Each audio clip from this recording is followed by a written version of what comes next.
ರಾಜ್ಯದಲ್ಲಿ ಟ್ಯಾಟೂಗೆ ಕಡಿವಾಣ ಬೀಳುತ್ತಾ? ಟ್ಯಾಟೂವಿನಿಂದ HIV, ಚರ್ಮದ ಕ್ಯಾನ್ಸರ್ ಬರುವಂತಹ ಆತಂಕ ವ್ಯಕ್ತವಾಗ್ತಾ ಇದೆ. ಟ್ಯಾಟೂ ಪ್ರಿಯರಿಗೂ ಆರೋಗ್ಯ ಇಲಾಖೆ ಶಾಕ್ ಕೊಡುತ್ತಾ? ರಸ್ತೆ ಬದಿಯ ಟ್ಯಾಟೂಗೆ ಕಡಿವಾಣಕ್ಕೆ ಕಾನೂನು ತರಲಾಗುತ್ತಾ? ಹೊಸ ಕಾನೂನು ರಚನೆಗೆ ಸರ್ಕಾರ ಮುಂದಾಗಿದೆ. ದೇಶದಲ್ಲಿಯೇ ಮೊದಲ ಬಾರಿಗೆ ಟ್ಯಾಟೂಗೆ ಕಡಿವಾಣ ಬೀಳಲಿದೆಯಾ? ಹೊಸ ಕಾನೂನು ತರಲು ಆರೋಗ್ಯ ಇಲಾಖೆ ಮುಂದಾಗಿದೆ. ದೇಶದಲ್ಲಿ ಟ್ಯಾಟೂ ನಿಯಂತ್ರಣಕ್ಕೆ ಕಾನೂನುಗಳೇ ಇಲ್ಲದಂತಾಗಿದೆ.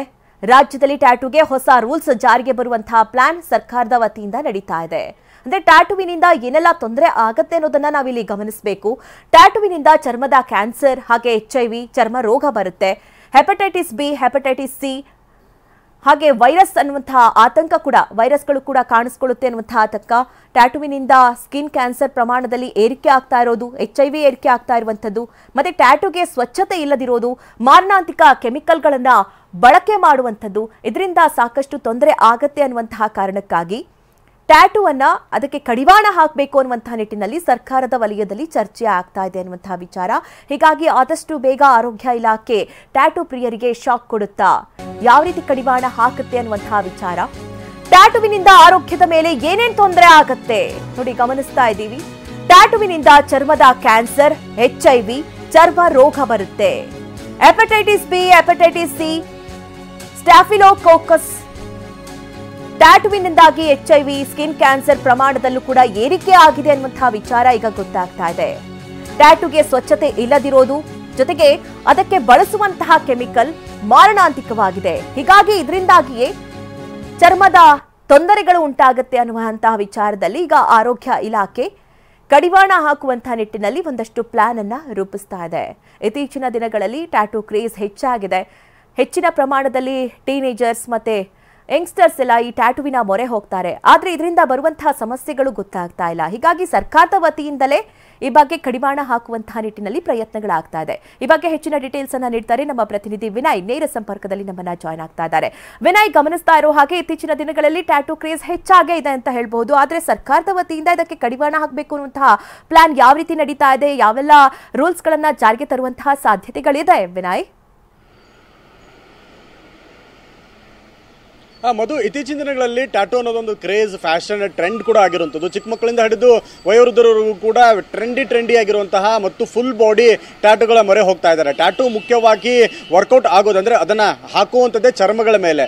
ಚರ್ಮದ 3-4 ಲೇಯರ್ಗಳನ್ನ ರಂಧ್ರಗಳ ಮೂಲಕ ಇಂಕ್ ಬಳಸಿ ಹಾಕುವಂತಹ ಶಾಶ್ವತವಾಗಿರುವಂತಹ ಒಂದು ಅಚ್ಚೆ ಅಥವಾ ಟ್ಯಾಟೂ ಅಂತ ಹೇಳ್ತಾರೆ. ಇತ್ತೀಚಿನ ದಿನಗಳಲ್ಲಿ ಇದು ದೊಡ್ಡ ಮಟ್ಟದಲ್ಲಿ ಕ್ರೇಜ್ ಆಗಿದೆ. ಆದರೆ ಈ ಟ್ಯಾಟೂ ಕ್ರೇಜ್ ಏನಿದೆ ಇದು ಜನಸಾಮಾನ್ಯರ ಆರೋಗ್ಯಕ್ಕೂ ಕೂಡ ಕುತ್ತು ತರ್ತಾ ಇದೆ. ಇತ್ತೀಚಿನ ದಿನಗಳಲ್ಲಿ ಟ್ಯಾಟೂಗಳಿಂದ ಸೋಂಕು ಹರಡ್ತಾ ಇದೆ. ಅದರಲ್ಲಿ ಪ್ರಮುಖವಾಗಿ ರಕ್ತಗಳಿಂದ, ಅಂದ್ರೆ ರಕ್ತ ವರ್ಗಾವಣೆಗಳಿಂದ ಬ್ಲಡ್, ಸೋಂಕಿತ HIV ಪಾಸಿಟಿವ್ನಿಗೆ ಟ್ಯಾಟೂವನ್ನು ಬಳಸಿದಂಥ ಸೂಜಿಯನ್ನೇ ಮತ್ತೊಬ್ಬರಿಗೆ ಬಳಸಿದಂಥ ಸಂದರ್ಭದಲ್ಲಿ ಅವ್ರಿಗೂ ಕೂಡ HIV ಪಾಸಿಟಿವ್ ಆಗುವಂಥದ್ದು.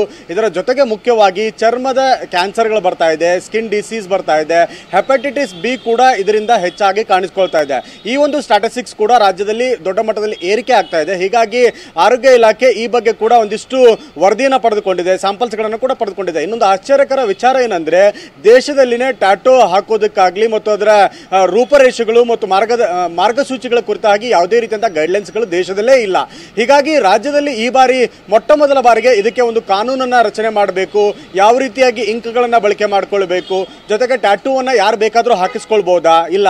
ಹೀಗಾಗಿ ಯಾರಾದ್ರೂ ಚರ್ಮದ ಡಿಸೀಸ್ ಇಂದ ಬಳಲ್ತಾ ಇರುವಂತವ್ರು, HIV ಸೋಂಕಿತರಾಗಿರ್ಬೋದು, ಕ್ಯಾನ್ಸರ್, ಚರ್ಮದ ಕ್ಯಾನ್ಸರ್ ಇಂದ ಬಳಲ್ತಾ ಇರುವಂತವ್ರು, ಹೆಪಟೈಟಿಸ್ B ಇಂದ ಪಾಸಿಟಿವ್ ಆಗಿರುವಂತವ್ರು, ಇವರು ಯಾರು ಕೂಡ ಟ್ಯಾಟೂವನ್ನ ಹಾಕಿಸ್ಕೊಳ್ಬಾರ್ದು. ಯಾಕಂದ್ರೆ ಇವರಿಂದ ಮತ್ತಷ್ಟು ಸೋಂಕು ಸ್ಪ್ರೆಡ್ ಆಗುವಂತ ಸಾಧ್ಯತೆಗಳಿರುತ್ತೆ. ಹೀಗಾಗಿ ಇಂಥವರಿಗೆ ಒಂದು ಪ್ರತ್ಯೇಕವಾಗಿ ಮಾರ್ಗಸೂಚಿಗಳನ್ನು ತರುವಂತದ್ದು ಮತ್ತು ಟ್ಯಾಟೂವನ್ನು ಹಾಕುವಂತವ್ರು ರಸ್ತೆ ಬದಿಯಲ್ಲಿ ಯಾರು ಬೇಕಾದ್ರೂ ಹೇಗೆ ಬೇಕಾದ್ರೂ ಟ್ಯಾಟೂವನ್ನು ಹಾಕ್ಬಿಡಬಹುದು ಅನ್ನೋ ಸ್ಥಿತಿ ನಿರ್ಮಾಣ ಆಗಿದೆ. ಇದರಿಂದ ಕೂಡ ಜನರು ಕ್ರೇಜ್ಗೆ ಒಳಗಾಗಿ, ಟ್ರೆಂಡ್ಗೆ ಬಲಿಯಾಗಿ ತಮ್ಮ ಜೀವನವನ್ನ ಕಳೆದುಕೊಳ್ಳುವಂತ ಸ್ಥಿತಿ ಹೆಚ್ಚಾಗಿರುವಂತದ್ದು.